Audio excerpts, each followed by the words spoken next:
Hello my dear class 6 students, hope you all are well. Today we will discuss about the chapter 7 types of crops.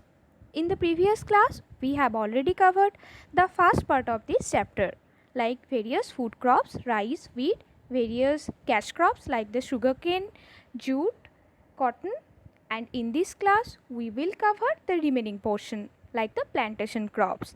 Plantation crops are also considered to be the cash crops like tea, coffee, rubber. We will discuss about it. And some of the plantation crops are also cash crops. I have already discussed what is cash crops. Students try to just remember the previous class like the crops and which gives us some foreign earnings that are not consumed by us like the food crops. So these are the cash crops. Okay, this is the part 2 of this chapter. I am Ishita Raj. I am going to teach you about this chapter. Okay students, let's start this chapter. At first, we will discuss about the tea, the first one of the plantation crops. In the agriculture chapter, I have already discussed about the plantation agriculture where the monoculture is there. Monoculture means plantation or the cultivation of only one crop. One crop specialization is there. So the tea cultivation or the tea is also planted, and this is also a type of plantation crop. One of the most popular beverage crop is the tea. Tea was first grown in China. Tea is grown in huge land that is called as the estates. So the tea garden, or you can say the large farm where the trees or where the tree of the tea tree are just cultivated, the large farm that are called as the estates, or you can say the tea estates. So what are the required climate? For tea cultivation, temperature should be high, but the rainfall also should be high temperature and high rainfall. But for the tea cultivation, slopy ground is very much needed. Why? Because tea plant cannot be grown properly as if they have some stagnant water. Okay, so the hill slope is very much good. Hilly slopes are very much good for the tea cultivation because the water cannot be stagnant there. If there is some slope, then they will be flowed, right? So that water cannot be stagnant. So this is the required climate for the tea cultivation. Now what are the growing countries? Like where the tree is mainly cultivated? Rainy tropical and humid subtropical countries like India, China, Japan, Sri Lanka, Kenya. These are some countries where tea are cultivated. Like these are mainly the colonial country where it was first planted. The plantation farming is mainly done in the colonial countries like the India, Sri Lanka. Okay. In the leading producing, or you can say the leading of the tea producing is the China, followed by India. And now China is also leading producer. Even with that, tea was fast grown in China also. Now have some look student. This is the picture of the tea plantation that are mainly cultivated in the hilly slopes or the hilly terrain of the mountain or hills, and the terrace farming is there where it can get abundant of water. Even with that, the water cannot be stagnant there because if the rain is happening, then they will just flow. This is the picture of tea cultivation or the tea plantation, the first crop of the plantation crops. Next we will discuss the second crop is coffee. This is also one of the most important beverage crop. Some varieties of coffees are there, not only one type. There are three types or there are three varieties of coffees are there. One is the Arabica, number 2 is the Robusta, and number 3 is the Liberica. These three are the types, or you can say varieties of coffee. You should have to remember students, these three are the varieties of the coffee. Highland crop of the tropics. So coffee is also a tropical crop that are mainly cultivated in the highland. So it can be said a highland crop of the tropic. Now what are the required climate for the coffee cultivation? At first, it needs warm climate also. As it is a tropical crop, you have some idea about the tropical weather, so it also needs some warm climate. Even with that, it needs some moderate moisture. This is the required climate for the coffee cultivation. Now, an important thing you have to remember is the process. This is unique here for the coffee cultivation. The berries are plucked. At first, they are plucked from the trees. Then the beans, or you can say the coffee beans, are dried in the sunlight, bright sunlight. Then they are roasted and ground into powder to prepare the beverage. So these are the process of the up to the preparing of the coffee as a beverage. So this is the picture of the coffee beans that are grown in the plant. Now what are the countries where coffees are extensively grown? So we have already discussed the required climate. If you know what are the required climate for one crop, then you have some idea what would be the countries where you can find this kind of climate, right? So at first you have to know what are the required climate. Always you have to remember. So this is the required climate for the coffee plantation. Now we will discuss what are the growing countries. As it needs tropical climate, humid subtropical climate, so the countries that are the leading producer of coffees are Brazil, Central America, Colombia, South India, Sri Lanka and the Arabian Peninsula. These are the countries where coffees are extensively grown. Though Brazil is the leading producer of the coffee. You should have to remember Brazil is the leading producer in coffee producing. What is called a fazenda? It's a unique term you have to remember. Fazenda, vast coffee growing regions in Brazil. So the vast field where the coffees are grown in Brazil, they are called as the fazenda, and the Brazil is the leading producer of coffee. Now these are the countries where coffees are extensively grown. We will locate it in the world map. So in this world map, have some look students where coffees are cultivated. This is also called as the bean belt. Why? Because the coffee beans that are cultivated. Like Brazil is the leading producer. Where it is? This is in South America. Even with that, Peru is also there. Ethiopia, South India. This is the Arabian Peninsula. So this is the map, and the chocolate green, and this is the portion, the chocolate color, this is the portion where coffees are extensively grown. So you have some idea like the equatorial and the subhumid tropical region where the coffee mainly grown. So in this part we have India, South India, like the Karnataka is very good producer of coffee. We have covered two of the beverage crops, even with that the plantation crops also. Next crop we will discuss about the rubber. Number 3 that we will discuss about the rubber. So we have already covered the food crops, the cash crops, even with that some of them are plantation crops. And the last crop that we will discuss about is the rubber. It is made from the sap of the rubber tree called the latex. So rubber is a tree. Have some look student. In this picture, this is a rubber tree where some pods are located in that, and some sap is also extracted from the tree, and that is poured in this bucket or in this pot, right? So from the rubber tree, at first the sap of that rubber tree is collected, that are extracted from the tree. This is called as the latex. So what is latex? The sap of the rubber tree, that is called as the latex.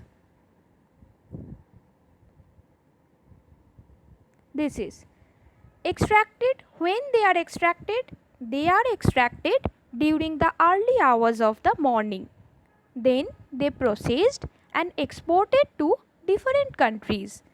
So the pods are mainly joined, or they are mainly in the rubber tree, and the sap of the rubber tree, that is called as the latex, that are extracted from the tree, and in the early mornings they are mainly extracted. After that they will be processed and exported to the various countries.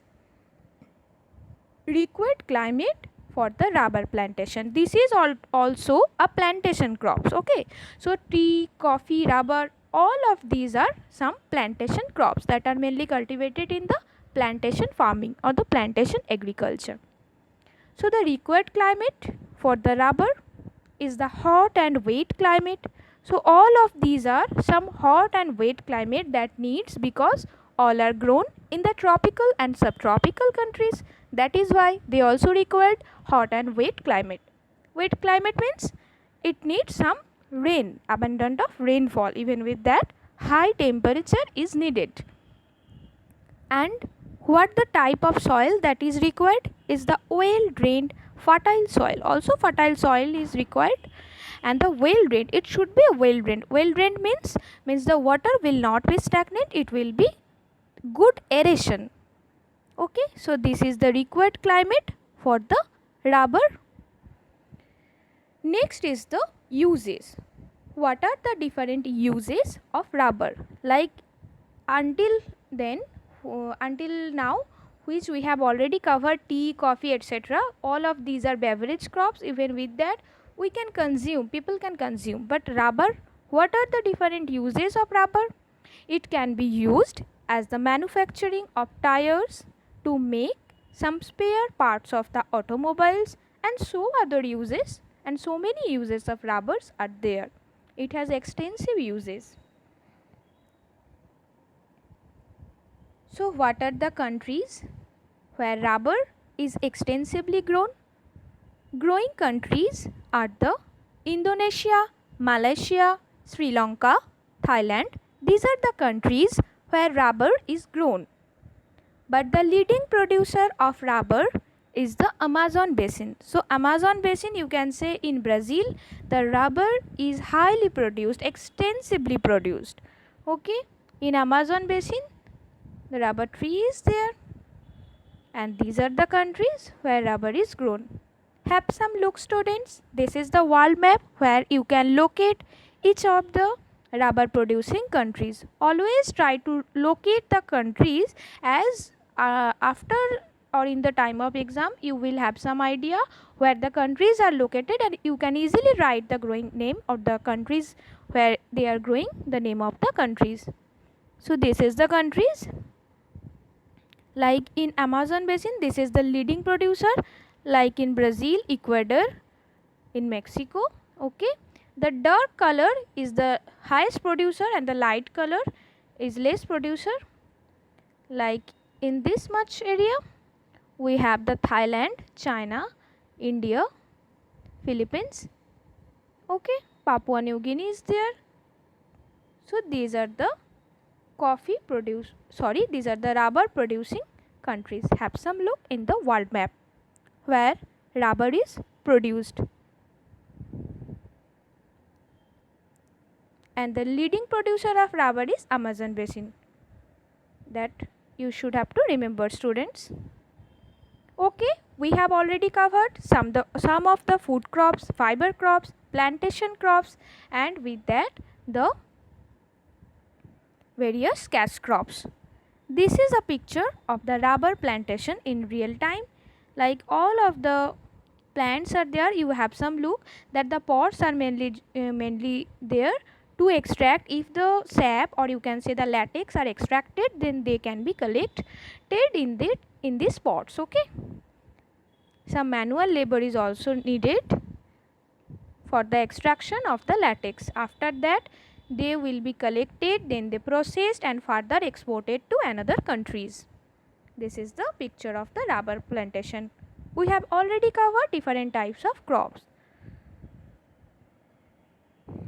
Next thing we have to discuss totally a different thing, like the green revolution. We will discuss what is green revolution, even in India, how it impacts, what are the different features of the green revolution in India. So what are green revolution? By the name we have some idea, like revolution. From the time of industrial revolution, you have some idea what does it means? There is a rapid change in the industries, or there is a rapid change if in the green revolution means, at first what is the thing that we can think about is the green or greenery. So large amounts of lands are cultivated and highly, or you can say the extensively uses of biocides are there. Even with that, the farming system totally will be changed, and by which the large amount of production will be there is called the green revolution. Okay students, let's start. What are the different features of green revolution? So what is green revolution? This is the rapid change in agricultural production by technological and institutional reforms.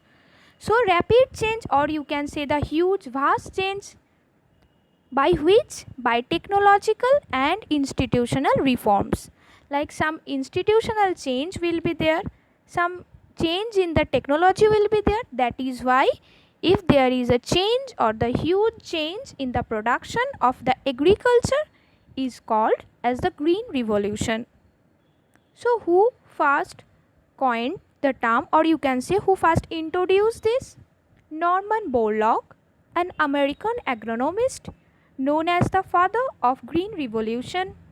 He developed new dwarf varieties of wheat seeds which are resistant to disease.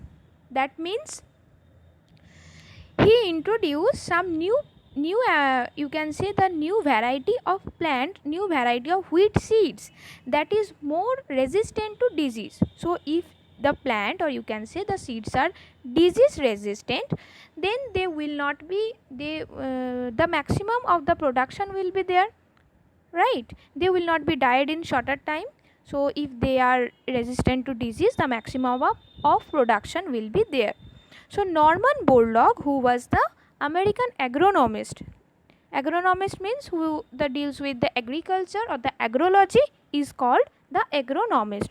So he is the American agronomist. Also he received Nobel Prize for this contribution. Try to remember students. He is known as the father of green revolution. He developed these seeds which are mainly resistant to disease. That is why green revolution can be happened. So what are the main components, like what are the main things that was introduced? The high yielding variety of seeds, that is also called as the HYV. HYV means high yielding variety, means they can produce much production.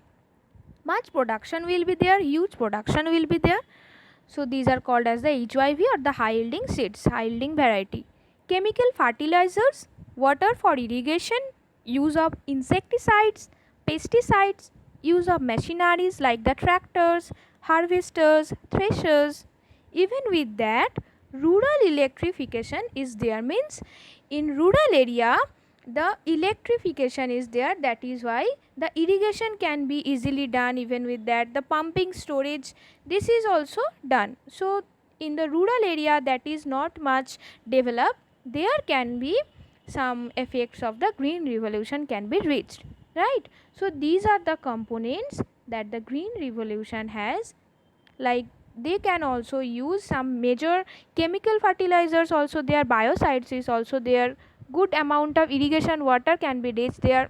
Due to these components, or due to this, the production, what will be the change? The major production, or you can say the major change in the production of the crops. Now this is the green revolution, okay, but how in India it has some effects. So the green revolution in India, now we will discuss in India how it affected. In India, the seeds were first tested at the drought period of 1964 to 1965. Like in this period, some drought period was there, that is why the production was not good. In this time there was some food scarcity, that is why the required, or that is why the need of the production is very very high. So these varieties of seeds were first tested in that period, in the drought period. As a result, India not only became self sufficient in food production but also exported some food grains for the first time in 1977. So, at first, India was not self sufficient in food production, right? They have to import from other countries. Even they were not self sufficient even with the food only. So, if we don't have food, then how people will work? At first, we should have to self sufficient in food production. So, by testing of the seeds and by Green Revolution taking its impacts, not only India became the self sufficient in food production, but also after consuming that for the own country, some surplus was also there that was exported. So, after consuming the main food grains, some surplus that can also be exported, and the first time India did it in 1977. So, good news for the Green Revolution in India, that in this mid time the seeds were first tested in the drought period, and in 1977, like 65 to 77, only in this much year, you can say only 10 to 12 years is there, and a huge change or the rapid change in the agricultural production is also there. Not only self sufficient but also exported some food grains. India and European Union jointly launched a project named Water for Crops. So, what is Water for Crops? This was a joint venture, or you can say the joint project of the India, even with that the EU. EU means the European Union. And mainly, what is the aim of this project? That aims to recycle and reuse of wastewater. Wastewater, they can be there can be wastewater from the agricultural use, wastewater from the domestic you can say the domestic use, or the manufacturing, industrial use, any kind of wastewater that are produced, they are recycled. After that, they can be reused in the purpose of agriculture. So, some you can say the some area where some water shortage is there, that can be also maintained by this. Even with that, some wastewater can be reused in the agricultural purpose. This is the project named as the Water for Crops. But in all the cases, the Green Revolution that was not succeed. Some of the area where the impacts of Green Revolution was much good, but the remaining portion of the India that did not get any impact or the good impact of the Green Revolution. So, what is the reason? Because they were successful in this much part, like the Punjab, Haryana, some parts of the western Uttar Pradesh, because wheat was the main crop that was cultivated in the time of Green Revolution. So, in this area, wheat production was successful. And the Tamil Nadu, Andhra Pradesh, this was the region where the rice production was successful. But the remaining portion of the India, remaining parts of the India did not get much impact of the Green Revolution. Even with that, in rice production, some areas were successful, in wheat production. So, not in all cases they were successful. Even with that, the impact of the Green Revolution were not reached up to the small scale farmer. Only the rich farmer can get their impact, because the high yielding seed, the biocides, pesticides, fertilizer, that are very much costly. So, the small or the marginal farmers, they cannot afford this much of price or this much of costly things. That is why they did not get much impact or the good impact of Green Revolution. So, in all cases, Green Revolution was not at all successful. But parts of that or parts of India, Green Revolution was also successful. This is the Green Revolution of India we have covered.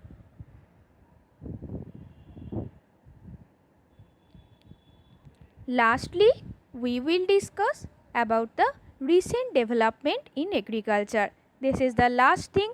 What are the recent development that is happened in agriculture are some of the terms like the sustainable agriculture, organic farming and the conservation of environment. Agriculture nowadays is mainly done with some thinking of some points like the sustainable agriculture. Sustainable means which we are consuming or which we are actually nowadays using will not be affect or it will not affect in the latter days or in the near future. This is the sustainable agriculture. Organic farming means they can use or there is some use of the green leaf manures, and even with that biological management is there, animal husbandry is there, all kinds of organic farming means there is biocides, like because the pesticides, insecticides, all that are used should be biological, that cannot be any kind of chemical compost or you can say the chemical fertilizer. So what is organic farming? Chemical fertilizer and pesticides used in the fields affects the soil and the ecosystem adversely, right? Because the chemical fertilizer is not at all good for the long term. Therefore, organic farming in which natural manure and the pesticides are used for growing crops is more suitable for the crop production. So, the natural manure, you can say the animal manures is there, cow dung, etc. Even with that, the biocides, biopesticides is there. So, this is the organic farming. And last one is the conservation of environment, because if even with that one thing is the crop rotation. Crop rotation is also there by which the nutrients that are present in the soil will not be lost. Like if you have one crop, after that number 2 in like 3 months you have these crops, after that there is another crop, some rice cultivation is there, after some leguminous cultivation is there, then third crop. So if you have this kind of rotation, then the soil that will not lost the every nutrients that are mainly found, so it will be balanced. Okay, it will be balanced. That is why some crop rotation is also needed. By this we can conserve our environment. Even with that, if the agriculture is totally stopped by these kinds of using of chemical fertilizer and all, then we will not sustain, right?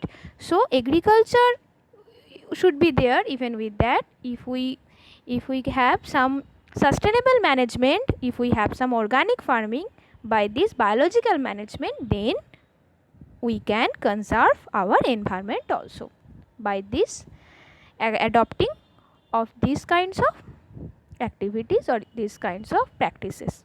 This is the recent development of agriculture we have already covered. Okay, now here we will end this chapter. Okay students, thank you.